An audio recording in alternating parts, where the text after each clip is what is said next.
وما توفيقي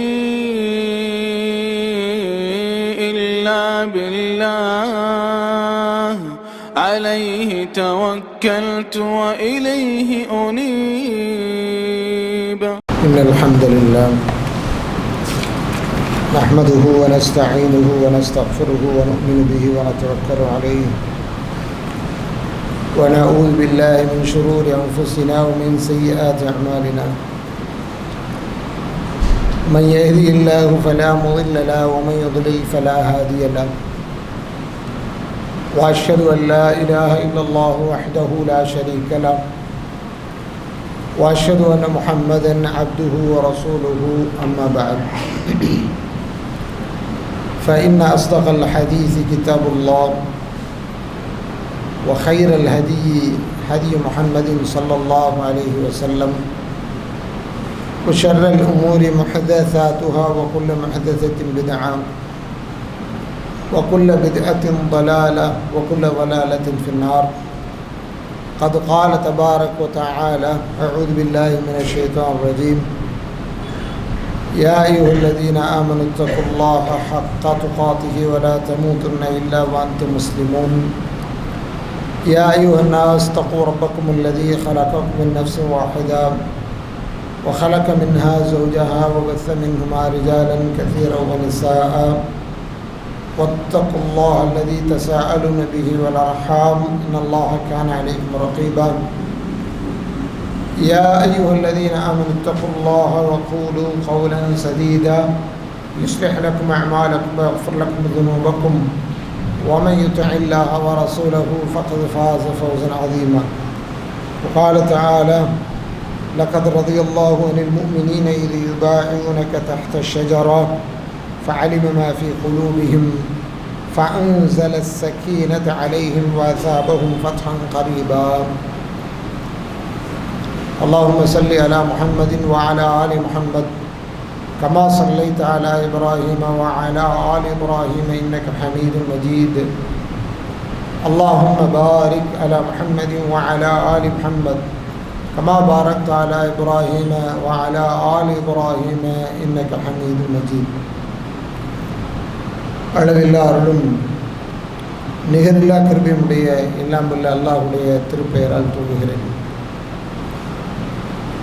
அன்பிற்குரிய சகோதரர்களே, சகோதரிகளே, தாய்மார்களே, அல்லாஹ்வுடைய அளப்பெரும் கருணையினால் அருளாளனாகி அல்லாஹ் மூமின்களாகிய நம் மீது விதியாக ஆக்கியிருக்கக்கூடிய இந்த ஜும்ஆ என்ற ஒன்றுகூடல் மூலம் அல்லாஹ்வை தியானிப்பதற்காக நாம் எல்லோரும் இங்கே ஒன்று கூடியிருக்கிறோம். இந்த நல்ல சந்தர்ப்பத்தில் எல்லாம் வல்ல இறைவனை எல்லா நிலையிலும் பயந்து நடந்து கொள்ள வேண்டும் என்று எனக்கும் உங்களுக்கும் உபதேசம் செய்து கொள்கிறேன்.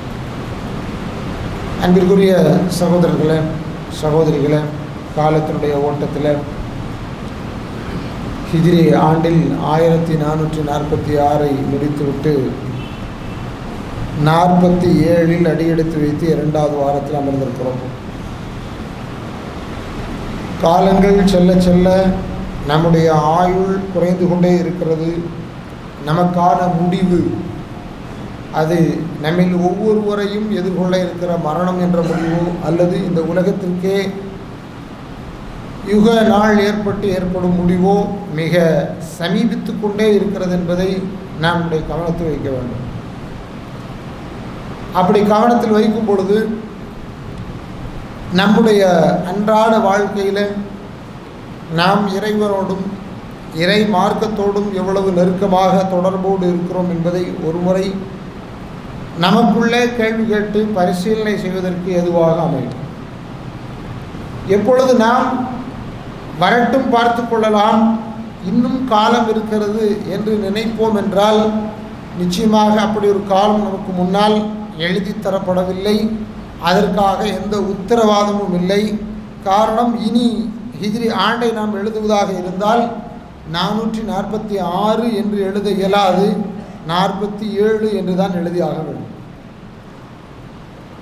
காலண்டரில் ஒரு தாள் கிழிக்கப்படுகிறது என்றால் அது நம்முடைய வாழ்நாளிலும் ஒரு நாள் இல்லாமல் ஆகிறது என்பதுதான் நமக்கு முன்னால் இதற்கு கூடிய நிதர்சனம்.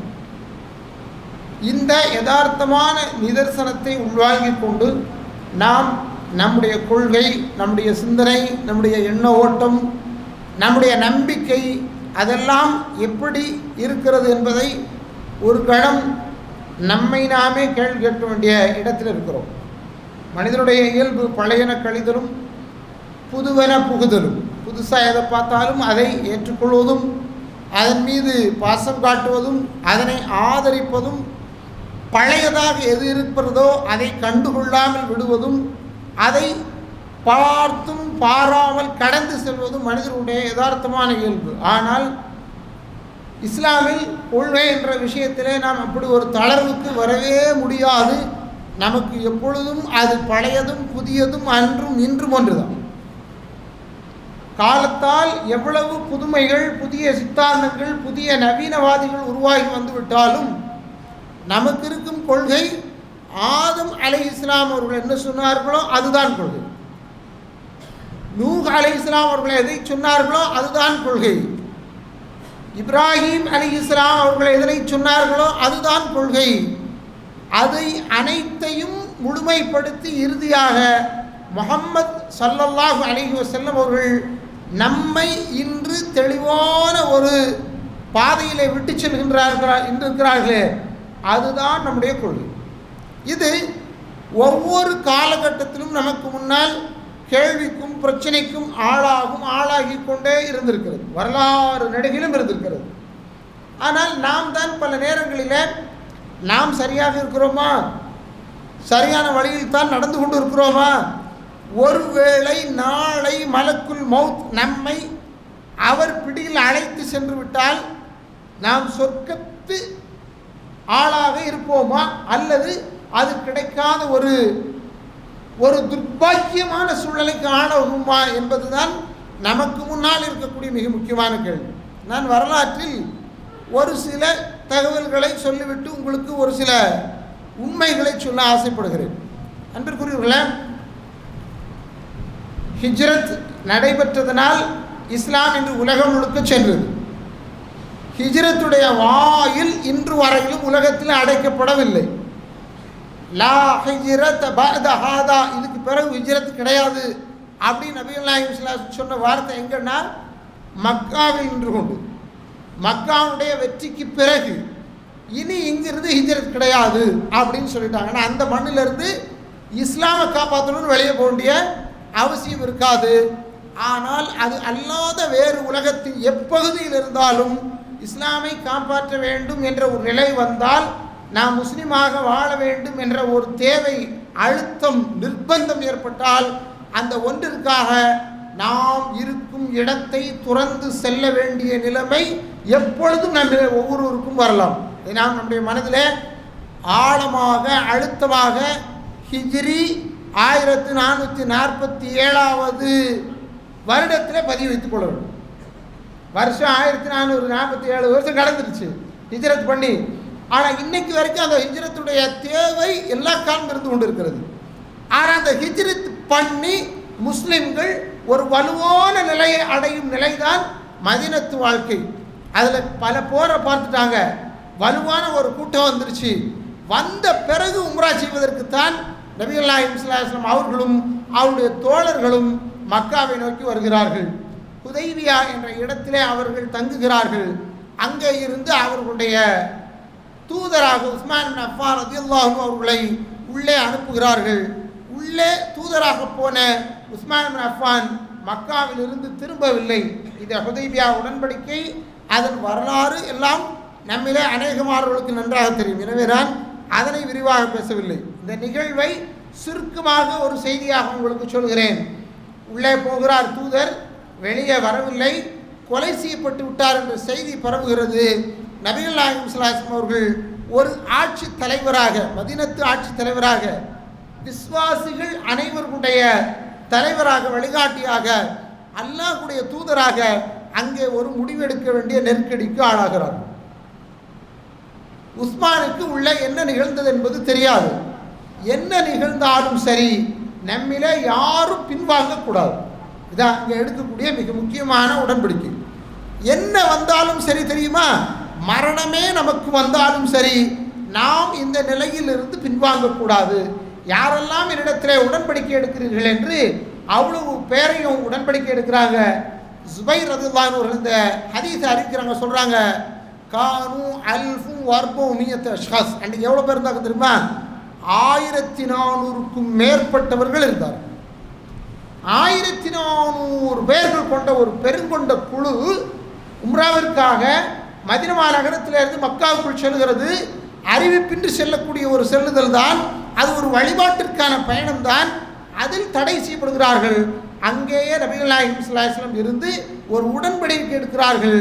அந்த உடன்படிக்கை வரலாற்றிலே மிக முக்கியமான உடன்படிக்கை, பைஅத்துர் ரித்வான் என்று பதிவு செய்யப்பட்டிருக்கக்கூடிய உடன்படிக்கை. அதுதான் அல்லாஹ் ரப்பல் ஆலமீன் சூரத் ஃபத்ஹில் சொல்லி காட்டுறான், லக்கத் ரலியல்லாஹு அனில் முஃமினீன இத் யுபாயிஊனக தஹ்த ஷஜரா. அந்த சமுரா என்ற மரத்திற்கு கீழிருந்து உங்களுடைய தோழர்கள் எல்லோரும் நபியின் கூடத்திலே பையத் செய்தார்களே, அந்த உங்களோடு இருந்த விசுவாசிகள் அனைவரையும் இறைவன் பொருந்திக் கொண்டான். கவனியுங்கள், இந்த வார்த்தையை கவனியுங்கள். இந்த வார்த்தை தான் மிகச் சத்தான வார்த்தை, அன்றும் இன்றும் என்றும். காரணம், ஒரு கூட்டத்தை இறைவன் தானே பொருந்திக் கொண்டேன் என்று சொல்கிறான்.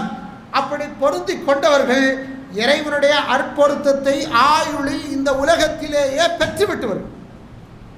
எனக்கு அந்த உத்தரவாதம் கிடையாது, உங்களை யாருக்கு அந்த உத்தரவாதம் கிடையாது. நபிகள் நாயகம் ஸல்லல்லாஹு அலைஹி வஸல்லம் காலத்தில் வாழ்ந்து இந்த உத்தரவாதம் யாருக்கு கிடைத்ததோ அதற்கு பிறகு இருக்கக்கூடிய யாருக்கும் இந்த உத்தரவாதம் கிடையாது. அவ்வளவு பெரிய உத்தரவாதத்தை இறைவன் தருகிறான். அவர்களை நான் பொருந்தி ஆகிவிட்டது, அவர்களை நான் ஏற்றுக்கொண்டு விட்டேன் என்று சொல்லிவிட்டு சொல்கிறான், ஃபஅலிம மா ஃபீ குலூபிஹிம். அவருடைய உள்ளத்தில் என்ன இருந்தது என்பதை இறைவன் அறிந்து கொண்டான். ஃபஅன்ஸல ஸகீனத அலைஹிம். இறைவன் தன் தரப்பிலிருந்து அன்று அவர்களுக்கு ஏற்பட்ட நெருக்கடியின் உள்ளத்தின் நெருக்கடியை போக்கி உள்ளத்திற்குள் ஒரு அமைதியை தந்தான். தந்ததோடு மட்டுமல்லாமல் ஃபஅஸாபஹும் ஃபத்ஹன் கரீபா. விரைவில் அவர்களுக்கு ஒரு அழகான வெற்றி நெருக்கமாக இருக்கிறது என்று இறைவன் அவர்களுக்கு வாக்களித்தான், தந்தான் என்று அல்லாஹ் சொன்னான். அந்த வாக்குறுதி அல்லாஹ் அதிலிருந்து 2வது வருஷத்தில் நிறைவேற்றினான். ஹிஜ்ரி 6ஆம் ஆண்டு இந்த உடன்படிக்கை நடந்தது என்றால் 8ஆம் ஆண்டு நபிகள் நாயகம் ஸல்லல்லாஹு அலைஹி வஸல்லம் அவர்கள் கத்தியின்றி இரத்தமின்றி மக்கமா நகரத்தை தன்னுடைய ஆளுகைக்கு கீழ் கொண்டு வந்தார்கள். அல்லாஹ்வுடைய ஆலயத்தை முஷ்ரிக்குகளுடைய கட்டுப்பாட்டிலிருந்து விடுவித்தார்கள் என்பது வரலாறு. அன்பிற்குரியவர்களே, இங்கே கலந்து கொண்டவர்கள் யார் தெரியுமா? இங்கே கலந்து கொண்டவர்கள் யார் தெரியுமா? நபியும் நபியுடைய மனைவிமார்களும் சஹாபாக்களும் சஹாபாக்களுடைய மனைவிமார்களும். அதில் யாரெல்லாம் உண்டு தெரியுமா? அபூபக்கர் உண்டு, உமர் உண்டு, உஸ்மான் உண்டு, அலி உண்டு, ஜுபைர் உண்டு, தல்ஹா உண்டு, அபு உபைதா இப்னு ஜர்ராஹ் உண்டு. எப்பேற்பட்டவர்கள் உண்டு தெரியுமா? யாரெல்லாம் அல்லாஹ்வுடைய தூதர் சொர்க்கத்திற்கு சொன்னார்களோ இவர்களெல்லாம் சொர்க்கம் செல்வார்கள் என்று அவர்கள் எல்லாரும் உண்டு. ஒரு தடவை சஹாபாக்கள் எல்லோரும் உட்கார்ந்துருக்கும் போது எல்லாரோட அமர்ந்து இருக்கக்கூடிய அல்லாஹ்வுடைய தூதர் அவங்கள சிலரை மாத்திரம் சொல்லி இப்படி சொல்றாங்க, அபூபக்கர் ஃபில் ஜன்னா, உமர் ஃபில் ஜன்னா, உஸ்மான் ஃபில் ஜன்னா, அலி ஃபில் ஜன்னா, தல்ஹா ஃபில் ஜன்னா, ஜுபைர் ஃபில் ஜன்னா, சஅதுன் ஃபில் ஜன்னா, சயீதுன் ஃபில் ஜன்னா, அபு அல்லாஹ்வுடைய தூதர் அப்துல் ரஹ்மான் இப்னு அவுஃப் ஃபில் ஜன்னா. இது வரிசையா 10 பேர் அடுக்குறாங்க, வரிசையா 10 பேர் அடுக்குறாங்க. யார் இந்த 10 பேர்னா? இந்த 10 பேர் நபிகள் நாயகம் ஸல்லல்லாஹு அலைஹி வஸல்லம் அவங்க கூட எல்லா நேரத்திலும் இந்த மார்க்கத்துடைய எல்லா லாப நஷ்டங்களிலும் பங்கெடுத்தோம்.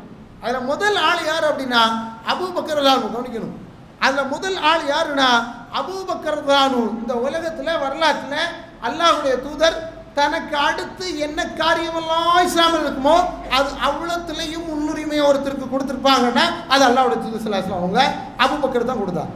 எந்த அளவிற்கு கொடுத்தாங்கன்னா வரலாற்றில் நீங்கள் பார்க்கும் பொழுது தான் நோய்வாய்ப்பட்டிருந்த நேரத்தில் தன்னுடைய இடத்தில் நின்று தொலை வைப்பதற்கு தன் வாயால் நீங்கள் அவரை தொலை வைக்க சொல்லுங்கன்னு சொன்னது தன்னுடைய மரணத்திற்வாய்க்கு முந்தைய நாட்களில் வசியத்தாக சொன்னது என்றால் அபூபக்கர் ரலியல்லாஹு அன்ஹு தான். ஆயிஷா அம்மாட்ட சொல்கிறாங்க, நீங்கள் வாப்பா தொலைக்க சொல்லுங்க. அந்த அம்மா சொல்கிறாங்க, அந்த இடத்துல எங்கள் வாப்பா நிற்க முடியாது, அவருடைய மனசு தாங்காது, அவர் அந்த இடத்துக்குள்ள ஆளுலாம் சமாளிக்கிறாங்க, தெரியும் நீங்கள் யாருன்னு, நான் சொன்னதை செய்யுங்க அப்படின்னு சொன்னாங்கிறத நம்ம வரலாற்றில் பார்க்குறோம். அடுத்து அதே இடத்துல அதற்கு அடுத்து இந்த உம்மத்து ஒரு மிக முக்கியமான ஆளாக ஏற்றுக்கொண்டால் உமர் பின் கத்தாப் ரலியல்லாஹு அன்ஹு அவங்க எப்படிப்பட்ட ஆளுன்னு வரலாறு நம்ம எல்லாருக்கும் தெரியும். ஆனால் ரொம்ப சிம்பிளாக சொல்கிறதா இருந்தா சொர்க்கத்திற்கு நன்மாராயன்னு சொன்னாங்க. சாதாரணமாக சொல்லலை. நான் தான் ஒரு மலையில் உகதில் நின்று கொண்டு இருக்கும் பொழுது தன்னோடு உமரும் உஸ்மானும் நிற்கும் பொழுது நபிகள் நாயகம் ஸல்லல்லாஹு அலைஹி வஸல்லம் சொல்கிறார்கள், அவரோடு சேர்ந்து அபூபக்கர் சித்திக் ரலியல்லாஹு அன்ஹு அவர்களும் நிற்கும் போது சொல்கிறார்கள், உஹது மலை ஒரு உருமல் உரும்பி ஆடுகிறது, ஒரு அதிர்வுக்கு ஆளாகிறது. உஹதை பார்த்து நபிகள் நாயகம் ஸல்லல்லாஹு அலைஹி வஸல்லம், உஹதே நீ என்ன ஆடுற, உன் முன்னால உன் மேலே நிற்கிறது யார் தெரியுமா? நபியுன், நபி ஒருத்தர் நிற்கிறார், நான் நிற்கிறேன். ஒசுத்தீக்குன், சித்திக் நிற்கிறார், அபூபக்கர் நிற்கிறார். ஒ ஷஹீதான், 2 ஷஹீத் நிற்கிறாங்க, உமரும் உஸ்மான் நின்றாங்க. 2 ஷஹீத் உயிரோடு இருக்கும் காலத்தில் அல்லாஹ்வுடைய பாதையில் தன் உயிரை இறைவனுக்காக தியாகம் செய்யக்கூடிய 2 பேர் இருக்கிறாங்க அப்படின்னு அல்லாஹ்வுடைய தூதர் ஸல்லல்லாஹு அலைஹி வஸல்லம் சொன்னாங்க. பாருங்க, நீங்க அபூபக்கருக்கு என்ன முக்கியத்துவம், அலிக்கு என்ன முக்கியத்துவம், உஸ்மானுக்கு என்ன முக்கியத்துவம், நபிகள் நாயகம் ஸல்லல்லாஹு அலைஹி வஸல்லம் வரலாற்றில் அப்படியே படம் பிடிச்சு காட்டி போயிட்டாங்க. இவங்க எல்லாரும் சேர்ந்து வளர்த்தது தான் இஸ்லாம். இன்னைக்கு நீங்களும் நானும் பின்பற்றி கொண்டிருக்கிறோம். எப்போ இவங்க எல்லாரும் ஒரு சில இடங்களில் கனக்கச்சிதமாக தவிர்க்கப்படுவார்கள் என்றால் அங்கேதான் நாம் மிக உஷாராக எச்சரிக்கையாக இருக்க வேண்டும். அந்த கோட்பாடு இஸ்லாமிய கோட்பாடாகவே நிச்சயமாக இருக்க முடியவே முடியாது. அப்படி ஒரு சித்தாந்தம் ஒரு சின்ன அளவில் அரசு என்ற பெயரில், அரசியல் என்ற பெயரில், இன்றுள்ள ராஜதந்திரம் என்ற பெயரில், அல்லது இன்று பேசும் சமூக சமகால அரசியல் என்ற பெயரில் உள்ளே வரும் என்றால் நாம் ஒரு விஷயத்தை மிக எச்சரிக்கையாக அணுக வேண்டும். அப்படி எவர்கள் சொன்னார்களோ, அப்படி எவர்கள் அபூபக்கரையும் உஸ்மானையும் உமரையும் ரலியல்லாஹு அன்ஹும் அஜ்மஈன் சொர்க்கத்திற்காக நன்மாராயம் சொல்லப்பட்டவர்களையே விலக்கி வைத்துவிட்டு பேசினார்களோ அவர்கள் வரலாற்றில் என்னவெல்லாம் சொன்னார்கள் தெரியுமா? ஆச்சரியமான சில செய்திகளை எல்லாம் சொன்னார்கள்.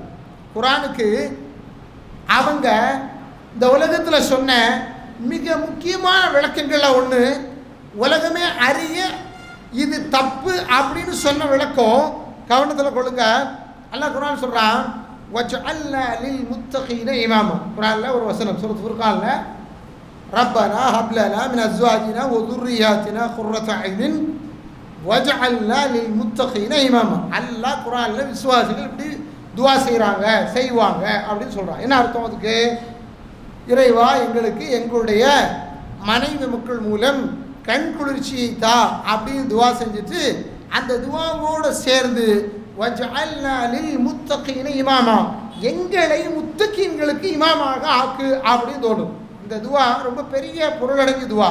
விரிவாக நம்ம அதுக்குள்ளே போய் அவ்வளோ பொருளையும் சொல்ல வேண்டாம். சுருக்கமாக சொல்கிறோம், முத்தகீன்களுக்கெல்லாம் இமாமாக முன்னோடியாக நாம் இருக்க வேண்டும், முன்னவராக நாம் இருக்க வேண்டும் என்றால் நாம் நம்மில் ஒவ்வொருவருமே இன்னொருவருக்கு வழிகாட்டும் அளவிற்கு இருக்கணும் அப்படிங்கிறத சிம்பிளாக சொல்லுது. சிம்பிளாக எல்லா உலமாக்களும் சொல்கிற மாதிரி சிம்பிளாக சொல்லுது. ஆனால் இவன் அதுக்கு மாற்றி எழுதுனா பாருங்க, உண்மையிலே குர்ஆன் வசனம் அப்படி இறங்கல. இந்த குர்ஆனை யார் தொகுத்தார்களோ அவர்கள் கையாடல் செய்து விட்டார்கள். அந்த கையாடலினால் இந்த குர்ஆன் திருத்தப்பட்டு விட்டது. இந்த வசனம் என்ன தெரியுமா இருக்கு? வஜ்அல்னா மினல் முத்தகீன இமாமா, முத்தகீன்களில் எங்களுக்காக ஒரு இமாமை ஆக்கித்தா என்று இறைவனிடத்தில் பிரார்த்தனை செய்வதாகத்தான் இந்த வார்த்தை இருக்கிறது. இந்த வார்த்தையை மாற்றி விட்டார்கள். இந்த குற்றச்சாட்டை யாரை பார்த்துக்க திரும்ப? இப்படி ஒரு குற்றச்சாட்டு சொன்னால் இந்த குற்றச்சாட்டு யாரை பார்த்து இருக்குது? இன்னைக்கு குர்ஆனில் இருக்கிற இந்த வசனம் தப்பாக இருக்குது. சூரத் ஃபுர்கானுடைய ரப்பனா ஹப் லனா மின் அஸ்வாஜினா வ ذُرِّيَّاتِنَا قُرَّةَ أَعْيُنٍ வஜஅல்னா லில் முத்தகீன இமாமா அப்படின்னு சொல்கிற இந்த வசனம் தப்பு. இதை தப்பும் தவறுமா தவறா மாற்றி எழுதிட்டான் அப்படின்னு சொன்னால் இந்த குற்றச்சாட்டு யாரை பார்த்து திருந்தும்? கொஞ்சம் யோசித்து பாருங்கள். அடுத்து சொல்கிறான் அல்லாஹ் குர்ஆன்ல தப்பத் யதா அபீ லஹபின், அபூ லஹபுடைய 2 கையும் நாசமாக போட்டுன்னு சொல்கிறான். ஆனால் உண்மையிலே தப்பத் யதா அபீ லஹப்னு சொன்ன அபூ லஹப் யாருன்னு தெரியும். அபூ லஹபுக்கு அபூபக்கர் யார் உறவுக்காரர் தெரியும். அபூ லஹபுக்கு உமர் யார் உறவுக்காரர் தெரியும்.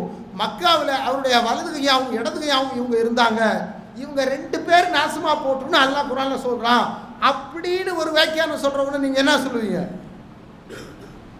தப்பத் யதா அபீ லஹபி வ தப், நீங்க காலகாலமாக கேட்டிருப்பீங்க. அது யாரை பற்றி பேசுது, அந்த வசனத்துடைய பொருள் என்ன அப்படின்னு. ஆனால் பகிரங்கமாக தன்னுடைய புத்தகத்தில் எழுதி வச்சு அது அபூபக்கரையும் உமரையும் தான் குறிக்கும் என்று ஒருவன் சொன்னால் அவனை நாம் என்னவாக எடுத்துக்கொள்வது கொஞ்சம் யோசித்து பாருங்கள். அடுத்து இன்னமும் சொல்கிறாங்களுங்க, காத்திலு ஐம்மத்தல் குஃபுர். அல்லாஹ் ஜிஹாதை பற்றி பேசுகிற வசனங்கள் எல்லாம் இந்த மாதிரி 2-3 இடங்களில் வித்தியாசமான கோணங்களில் பிரயோகிச்சிருக்கிறான். நீங்கள் சண்டை போடுறதா இருந்தால் யார் இந்த குஃபுருக்கு தலைமை ஏற்று அதனை இந்த சமூகத்திலே நடைமுறைப்படுத்துவதற்காக விசுவாசிகளுக்கு எதிராக போராடுகிறார்களோ, போராட்டத்தை தூண்டுகிறார்களோ, அவர்களுக்கு எதிராக நீங்கள் நபியே வாளை சுழட்டுங்கள், அவர்களுக்கு எதிராக நீங்கள் போரை நடத்துங்கள் அப்படின்னு அல்லாஹ் சொல்றான். காத்திலு ஐம்மத்தல் குஃபுர், குஃபுருடைய தலைவர்களாக இருக்கிறார்களோ அவர்களை அடிங்க. போருடைய தந்திரத்தில் மிக முக்கியமானது அதான். காலாட்படையையும் சின்ன சின்ன ஆட்களையும் அடிக்கிறது பெரிய விஷயம் இல்லை.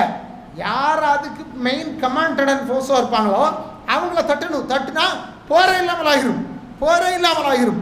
அல்லாஹ் ரப்பல் ஆலமீன் விசுவாசிகளுக்கு சொல்கிறான், போர்னு வந்துருச்சா காவிர்களுடைய தலைவர்களை தட்டி இல்லாமாக்கு. ஏன்? போர் என்று வந்தால் குயித்தியாக தவறாக ஒரு யாரோ ஒருத்தன் எங்கேயோ போய் யாரையோ அடிக்கிறத கொள்றதை சொல்லலை, தப்பு. போர் என்று அறிவிக்கப்பட்டால் அறிவிக்கப்பட்ட போரில் முன்னால் தலைவர் தளபதி இருந்து கட்டளை இடும் பொழுது அந்த கட்டளையில காவிர்களுடைய தலைவர்களை தட்டணும்னு அதுக்கு விளக்கம் சொல்றான் இவன். அது யார் தெரியுமா? தல்ஹாவையும் சுபைரையும் தான் குறிக்கும் வார்த்தை. தல்ஹாவையும் சுபைரை தான் குறிக்கும். தல்ஹாவும் சுபைர் யார் தெரியுமா? நான் முதல்ல சொன்னேனே சொர்க்கத்திற்காக நன்மாராயம் சொல்லப்பட்டவர்கள். நான் முதல்ல சொன்னேனே அந்த ஹுதைபியா உடன்படிக்கையில் இருந்தவங்க. நான் முதல்ல சொன்னேனே லக்கத் ரலியல்லாஹு அனில் முஃமினீன இது யுபாஇஊனக தஹ்த ஷஜரானு. அந்த வசனத்துக்குள்ள யார் இருந்தாங்களோ அந்த ஆட்களை சொல்லி அந்த பெண்ணம்பெரிய உன்னதமான சஹாபாக்குடைய பெயரையை எழுதி இவங்க தான் ஐமத்துல் குஃபர்னு அல்லாஹ் சொல்றான். ஆனால் பின்னால் வந்து இவங்க தங்களுக்கு சாதகமாக ஐமத்துல் குஃபர்னு வேற ஆட்களை சொல்லிட்டாங்க, இவங்க தான் அவங்க அப்படின்னு சொல்றான். இன்னமும் ஒன்ன சொல்றாங்க, இன்னமும் சொல்றாங்க. எல்லாமே அவருடைய புத்தகத்தில் எழுதப்பட்டது. எல்லாமே அவர்களிடத்தில் காஃபின்னு ஒரு புத்தகம் இருக்கு, அவரிடத்தில் ஒரு புத்தகம் இருக்கு, ஃபஸ்லுல் ஹிதாஃபி இஸ்பாத்தி தஹரீஃப் கிதாப் ரப்புல் அர்பாப். அவங்க புத்தகத்தில் இருக்கக்கூடியது ரப்புல் அர்பாப். ரப்புல் அர்பாபுடைய புத்தகமாகிய அந்த வேதத்தை எவர்கள் தஹரீஃப் செய்தார்களோ அவர்கள் செய்த தஹரீஃப் என்று ஒரு புத்தகமே எழுதினாங்க. அந்த புத்தகம் யாருக்கு எழுதானது, யாருக்கு எதிராக எழுதப்பட்டது என்றால் இன்னைக்கு குர்ஆன் நம்ம கையில் பரிபூர்ணமாக சுத்தமாக எந்த திருத்துதலுக்கும் அடித்தலுக்கும் எந்த பிரச்சனைக்கும் ஆட்படாமல் இருக்கிறதே அந்த குர்ஆனை குறை சொல்லி எழுதிய புத்தகம். அந்த புத்தகத்தில் எழுதுறான், இன்னல்லாஹ யஅமுருக்கும் அன் தஸ்பஹு பக்ரத்தன். இந்த வசனம் எப்போ இறங்குச்சு அப்படிங்கிறத எல்லா உலமாக்களும் வளர்க்குறாங்க. உண்மையில் இந்த வசனம் நபிஸ்ஸலாஹு அவங்களுக்கு மதீனாவில் சூரத் பக்ராவில் இறங்கியிருந்தாலும் இது ஆரம்பத்தில் யூதர்களுக்கும் மூசா அலைஹிஸ்ஸலாம் அவர்களுக்கும் ஏற்பட்ட பிரச்சனையில் அந்த கொலை சம்பவத்தில் ஒரு மாட்டை அறுக்க வேண்டும் என்பதற்காக இறைவனிட்ட கட்டளை என்ன சொல்கிறா அல்லாஹ், இன்னல்லாஹ யஅமுருக்கும் அன் தஸ்பஹு பக்ரத்தன். ஒரு ஆட்டை அறுத்து ஒரு மாட்டை பிடித்து அறுத்து அதனுடைய இறைச்சி துண்டு ஒன்றை எடுத்து அந்த சம்மந்தப்பட்ட இறந்த ஆள் மேலே அடிங்கன்னு சொல்கிறது வரலாறு. இவன் இதுக்கு விளக்கம் சொல்கிறான். இது யாரை தெரியுமா குறிக்கு? இது ஆயிஷாவை குறிக்கிறது. ஆயிஷாமா யாரு?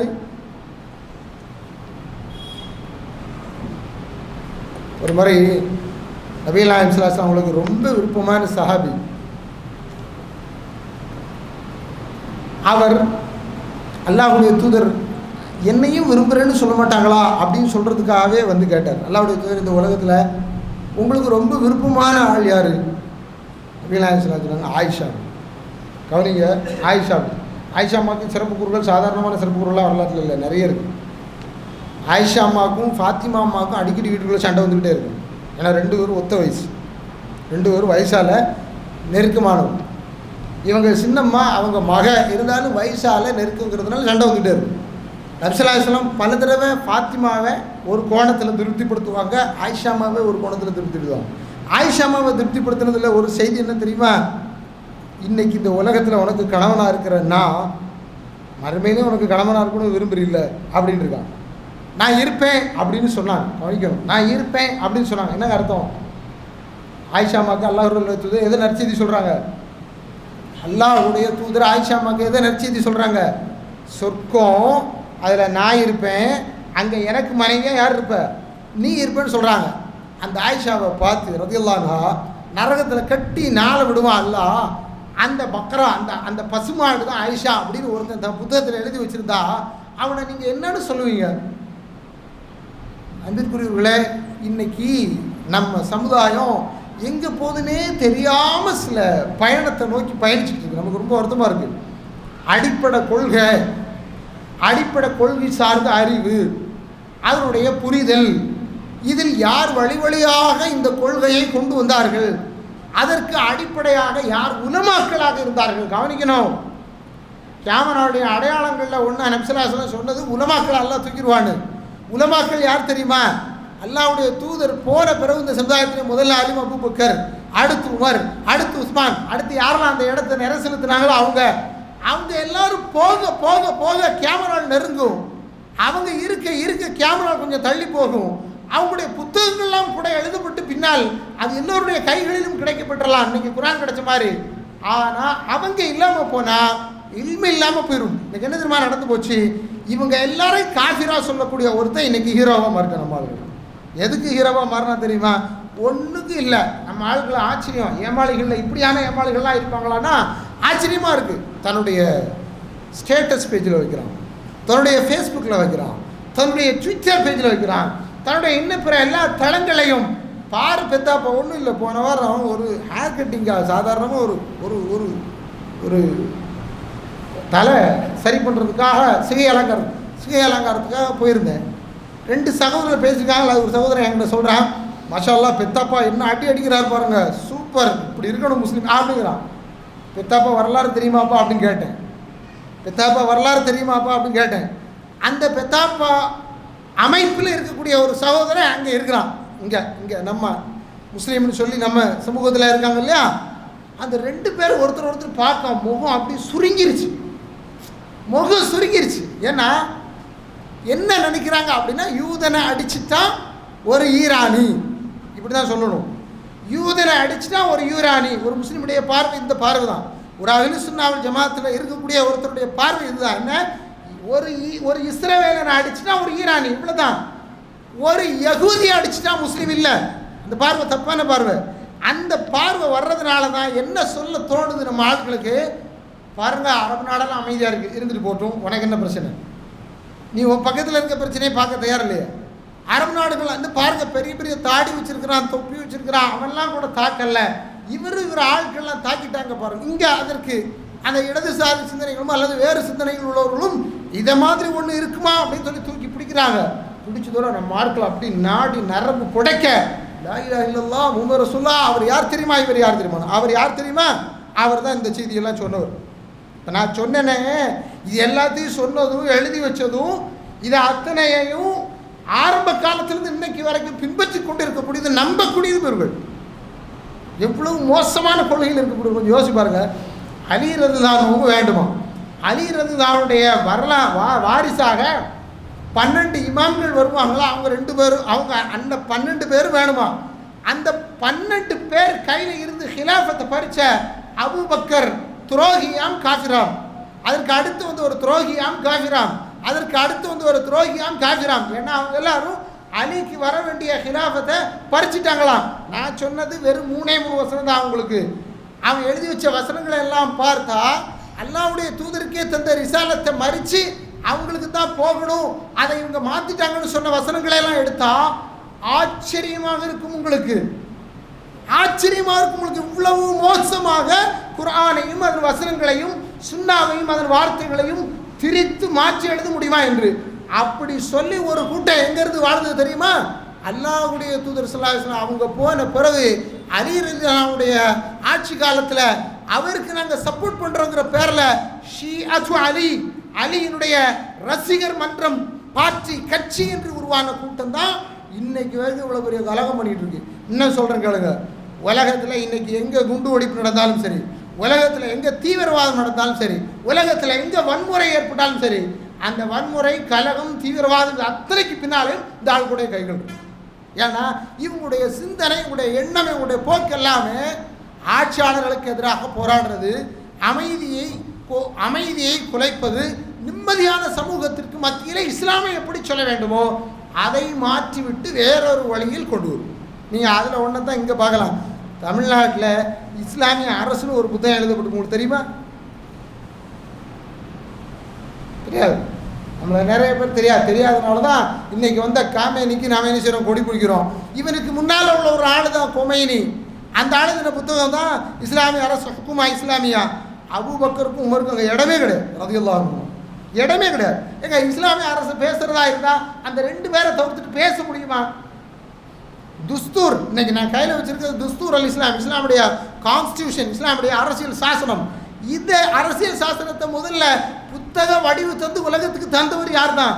அபூபக்கர் ரலியல்லாஹு தான்.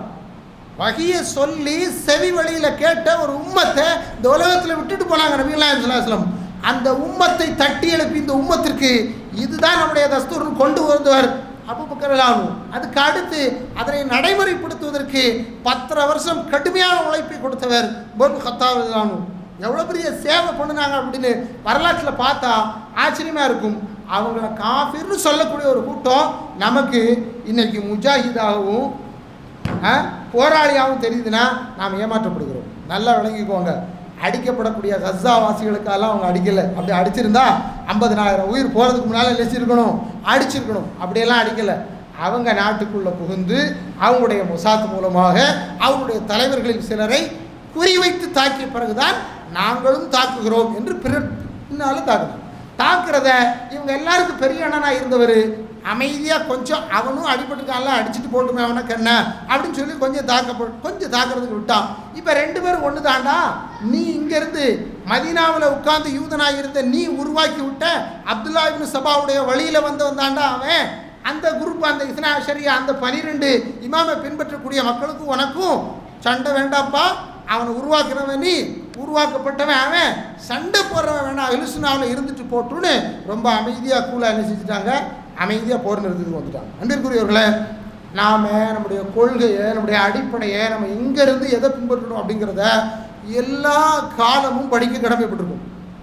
எல்லா காலமும் நம்ம படிக்கல அப்படின்னா நமது பெயரிலேயே இங்கே ஊடுருவியவர்கள் நமக்குள்ளே இல்லாத சித்தாந்தங்களை புகுத்தி நம்மை மடை மாற்றி கொண்டு சென்று விடுவார்.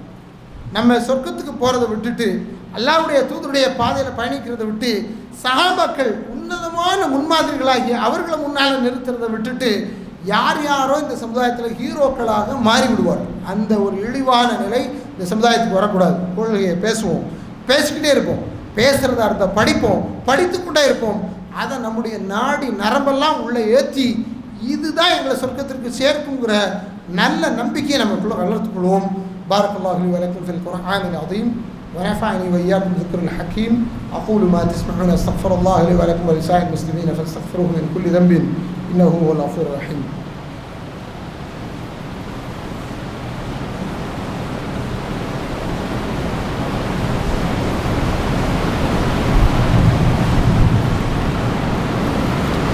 الحمد لله وحده والصلاة والسلام على من لا نبي بعده. அன்பிற்குரிய சகோதரர்களே, சகோதரிகளே, தாய்மார்களே, பெரியவர்களே, நாம் இன்றைய தினம் முஹர்ரம் மாதத்தினுடைய 9வது நாளிலே இது கொண்டிருக்கிறோம். இந்த நாளிலே நம்மிலே அநேகமானவர்கள் நோன்பு நோற்றவர்களாக இந்த நாளை அடைந்திருப்போம். இந்த நோன்பு ஹசனுக்கோ ஹுசைனுக்கோ அல்ல. ஏனென்றால் இந்த முஸ்லீம் சமுதாயத்திலேயே தவறான பல செய்திகளை சொல்லப்பட்டு கேட்டு செவி வழியாக தெரிந்து கொண்டு உண்மையில் வழிபாடுகள் என் நோக்கத்திற்காக கடமையாக்கப்பட்டன, அதற்கு பின்னால் இருக்கக்கூடிய காரண காரியங்கள் என்ன என்பதை பற்றி விளங்காது படுகளம், ஹசன் ஹுசைன், கர்பலா என்று பேசிக்கொண்டிருக்கக்கூடிய சமுதாயம் உருவாகியிருக்கிறது.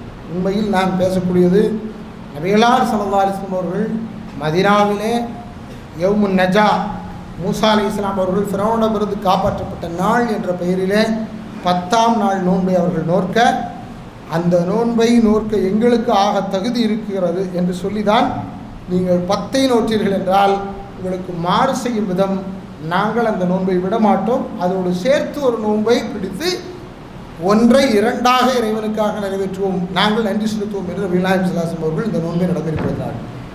என்ன சொல்ல வருகிறார்கள் என்றால், நமக்கு முன்னால் வாழ்ந்த யூதர்களோ கிறிஸ்தவர்களோ விட்டு சென்ற நல்ல நடைமுறைகள் இருக்கும் என்றால், அந்த நடைமுறை அல்லாஹ்வும் அவருடைய தூதரும் எதிர்க்காத நடைமுறைகள் நம்முடைய நல்ல நடைமுறைகள். நீங்கள் கொடி பிடிக்கிறது, கோஷம் பிடிக்கிறது, ஒருத்தரை ஜே போடுறது, ஒருத்தருக்கு பின்னால் நாங்கள் நிற்க சொல்கிறது, அவர் அடிச்சிட்டார் இவர் அடிச்சிட்டார், அவர் வாழ்க்கை இவர் வாழ்க்கை, இதெல்லாம் சொல்கிறத விட்டுட்டு உண்மையிலேயே நமக்கு முன்னால் போன சமுதாயம் அவர்களுடைய சித்தாந்தங்களை நிலைநாட்டுவதற்கு இந்த உலகத்தில் எவ்வளவு முயற்சியும் பிராயச்சித்தமும் மேற்கொள்கிறார்கள் என்பதை கொஞ்சம் கவனத்தில் கொள்ளுங்கள். அவர்கள் எடுக்கும் பெரும் முயற்சி என்ன தெரியுமா? அதெல்லாம் தவறு, என் பின்னால் வாருங்கள் என்று சொன்ன முகமது நபி ஸல்லல்லாஹு அலைஹி வஸல்லம் அவர்களை பொய்யாக்குவதற்கும் அவர்களுடைய சித்தாந்தங்களை திரிப்பதற்கும் அவர்களிடத்திலே அல்லாஹ் ரப்பல் ஆலமீன் இந்த முழு மனித சமுதாயத்தையும் வழிகாட்டுவதற்காக இறுதியாக தந்த பரிசுத்த வேதத்தை உள்ளே புகுந்து ஒன்றும் செய்ய முடியாமல், அதனை கபலீகரம் செய்ய முடியாத நிலையில் அதனை எப்படியாவது இவரிடத்திலிருந்து பிடுங்க வேண்டும் என்ற முயற்சியில் தான் அவர்கள் இன்று வெற்றி அடைந்திருக்கிறார். அவங்க வெற்றியாக தான், நீங்கள் கொஞ்சம் உயிர்கள் போகுது. நேற்று கூட 90 பேரை கொண்டிருக்கான், வேற எங்கேயும் கொள்ளலை. சாப்பாட்டு முகாமில் சாப்பிட வந்தவங்களை கொண்டிருக்கிறான். இன்னைக்கு கொத்து கொத்தா செத்துருக்கிறாங்க முஸ்லீம்கள் என்றால், நீங்கள் அவர்களுக்காக பிரார்த்தனை செய்கிறத தவிர உலகத்தில் வேற ஒரு வழியே இருக்காது.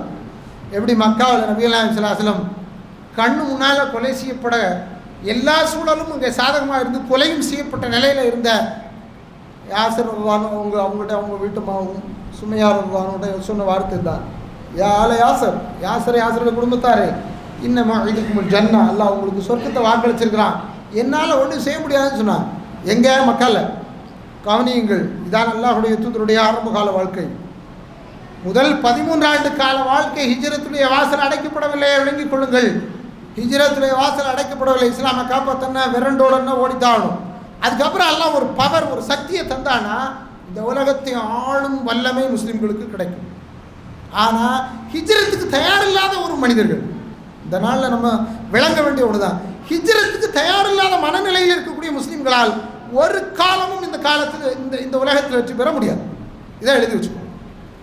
ஹிஜ்ரத்துக்கு நீங்கள் இங்கே அதிகாரம், இங்கே ஆட்சி, இந்த வல்லமை, இங்கே அவன் அப்படி இருக்கான், இவன் இப்படி இருக்கிறான், நான் யார் தெரியுமா, அப்படியெல்லாம் பேச ஒன்றும் ஆக போகிறதில்ல. உங்களுக்கு மேலே பெரியவனாக இருக்கிறானே அவன் பெரியவன், அவனுக்கு கீழே நாங்கள் அவனுடைய அந்த பரிசுத்த வேத உலகத்துக்கு போகிறதுக்கு நாங்கள் முயற்சி பண்ணுவோம், அதனுடைய கொள்கையில் நாங்கள் நிற்போம், அதுக்காக நாங்கள் எங்கள் வாழ்க்கை எங்கள் வாழ்விடம் எல்லாத்தையும் விட்டுட்டு போக தயாராக இருக்கிறோம் அப்படின்னு ஹிஜ்ரத்து செய்யக்கூடிய மனநிலை வந்துச்சுன்னா அடுத்து ஆட்டோமேட்டிக்காக அடுத்த சிந்தனை ஓதும், ஜிஹாது செய்யக்கூடிய இயல்பு வந்துடும். ஜிஹாதுன்னு என்னங்க? அல்லாஹ்வுடைய பாதையில் அல்லாஹ்வுடைய மார்க்கத்தை உயிர்ப்பிக்கிறது. எல்லாய் கலிமத்தில்லா, எதிரிகளை கொலை செய்வதல்ல. இஸ்லாம் அப்படி ஒரு டார்கெட்டை இங்கே வைக்கவே கிடையாது. எப்போ தெரியுமா டார்கெட்டு? எப்போ நீ வாழக்கூடாதுன்னு விரும்புவானோ அப்போ தான் அவன் டார்கெட், அது வரைக்கும் கிடையாது. அப்பவுமே அதுக்கு இமாம் வேணும், ஒரு தலைவர் வேணும். இவன் சொல்கிற இமாம் இல்லை, ஷியாக்கள் சொல்லக்கூடிய இமாம் இல்லை, இஸ்லாம் சொல்லக்கூடிய ஆட்சி தலைவர் வேணும். அதற்கு பின்னால் அணி கொடுத்து தான் அந்த இடத்திற்கு அடைய முடியும். அது வரையிலும் என்ன தான் நமக்கு மேலே கடமைனா பொறுமை தான் கடமை. அது வரைக்கும் என்ன தான் கடமைனா பிரார்த்தனை தான் கடமை. அது வரைக்கும் என்ன தான் கடமை? சரியான முஸ்லீமாக இந்த நிமிஷம் என்னுடைய உயிர் போனால் நான் சொர்க்கத்திற்கு தயாரானவனாக இருக்கிறேனா அப்படின்னு பார்க்க வேண்டியது தான் நமக்கு மேலே உள்ள கடமை. நாம் அதை விட்டுட்டு வாழ்க ஈரான் அப்படின்னா பாரசீகம் வாழ்கன்னு சொல்லிட்டு போகிறீங்க அப்படின்னு அர்த்தம். எந்த பாரசீகம் தெரியுமா? உமர் கத்தாப் எந்த பாரசீகத்தை அடின்னு அடித்து இஸ்லாம் கொண்டாரோ அந்த பாரசீகத்தை. இன்றைக்கி அவங்க அவ்வளவு கெத்தா நிற்கிறதுக்கு காரணம் என்ன அப்படின்னா, இவங்க நிறைய காரணம் சொல்லுவாங்க. நிறைய காரணம் இல்லை, ஒரே ஒரு காரணம். அவங்க பழைய பாரசீக பேரரசை ஆண்டவர்கள், அதே ஆட்சியின் நீட்சி இன்று அவரிடத்தில் இருக்கிறது, அவ்வளோதானே தவிர அவங்களுக்கு ஒன்றும் அல்லாஹ்விடத்தில் இருந்து பெரிய பரக்கத்து இறங்கிய ஆற்றலோடு இருக்கவில்லை. அல்லாஹ்வுடைய அருளை விட்டு அவர்கள் அப்பாற்பட்டு இருக்கிறார்கள் என்பதுதான் வரலாற்றிலே தரது. அல்லாஹ் நம்மளை இஸ்லாமிய மார்க்கத்தை சரியாக படிக்கக்கூடிய மக்களாக, அதை விளங்கக்கூடிய மக்களாக, அந்த அடிப்படை கொள்கைக்கு ஆரம்பத்தில் இருந்து யார் காரணிகளாக இருந்தோ அந்த வரலாறை சரியாக விளங்கக்கூடிய மக்களாக, அதனை படிக்கக்கூடிய மக்களாக எல்லோரையும் ஆக்கிடுவானாக. اللهم أعز الإسلام والمسلمين وذل الشرك والمشركين فانصرنا على القوم الكافرين. اللهم يا مقلب القلوب ثبت قلوبنا على دينك. اللهم يا مصرف القلوب صرف قلوبنا على طاعتك. إن الله يأمر بالعدل والإحسان وإيتاء ذي القربى وينهى عن الفحشاء والمنكر والبغي يعظكم لعلكم تذكرون ولذكر الله أكبر والله يعلم ما تصنعون.